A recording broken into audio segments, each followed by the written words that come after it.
এই বরফের দেশে অনেকগুলো পেঙ্গুইন বসবাস করত।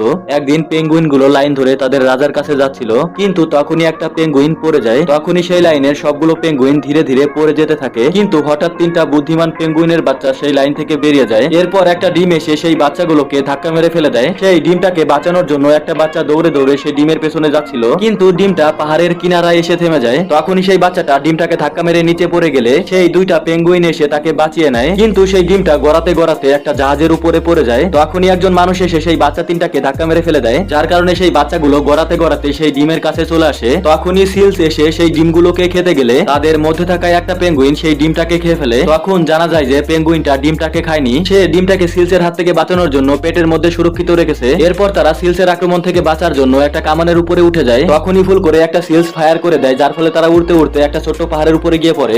আর তখনই জাহাজটা ব্লাস্ট হয়ে যায়। ডিমটাকে বাঁচাতে গিয়ে তারা তাদের পরিবারকে হারিয়ে ফেলেছে। পরের পর্ব দেখতে লাইক করে কমেন্টে পার্ট 2 লিখে জানাও।